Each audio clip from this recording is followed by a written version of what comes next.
और आप समझना हम कैसे लोग हो गए हैं कि हमारे पास कोई आकर सीधी बात करे, सीधी सीधी बात करे तो हमें अच्छी नहीं लगती।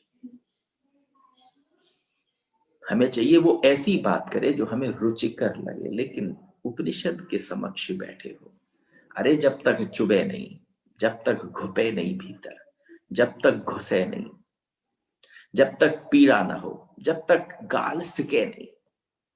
उपनिषद आया किसके लिए है कि सब कुछ सिके, तुम उबलो अंदर से, और उस उबाल में, उस उफान में जो रिक्वायर्ड नहीं है वो सारा का सारा निकल जाए, जो आवश्यकता नहीं है वो निकल जाए।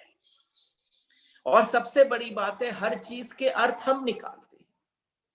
आप अपना जीवन जीते हो, हर चीज का अर्थ आप निकाल रहे हो, और सबसे बड़ी बात है वह इस विरोधाभास को बचाने के लिए हम अर्थ निकालते हैं वे गलत होंगे। हम इस विरोधाभास को स्वयं गिराने की चेष्टा करते हैं।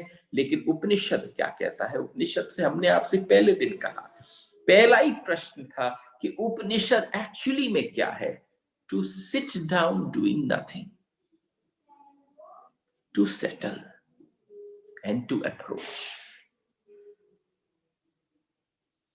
और आप समझना कि आनंद इस बात का है, जिस दिन आपकी हल्की सी भी कोई चीज सेटल होने लगेगी, उसी दिन जिज्ञासा बढ़ेगी और वो अप्रोच का रूप ले लेगी। असल में आप आश्चर्य करेंगे, जितनी दुर्दशा महावाक्यों की होती है उतनी दुर्दशा किसी की नहीं होती। जितनी दुर्दशा महावाक्य तेन त्यक्तेन भुंजिता जैसे वाक्यों की होती है, ऋषियों के साथ जितना अन्याय होता है, क्योंकि ऋषियों की जो जो स्टेट ऑफ माइंड है वो ऐसी थी कि जो छोड़ेगा वो भोगेगा।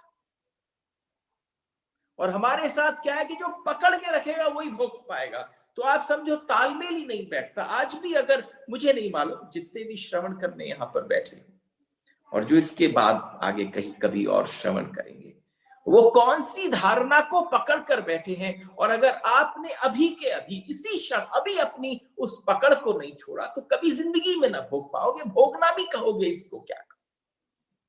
भरा पड़ा है अंबार, लेकिन ऐसा अस्वस्थ हो गया है जीवन कि आप उस अनाज को, उस मौज को, उस स्वाद को भोग नहीं पा रहे। लेकिन आप समझना क्या कहा है कि जो छोड़ेगा वो पाएगा। और आप समझो, हम सबसे बड़ी चीज क्या करते हैं, जितना अन्याय, हमारे सारे अर्थ अलग हो जाते हैं। कुछ दान करोगे तो ऐसा लगेगा कि परलोक पाओ, दान करोगे तो परलोक मिलेगा।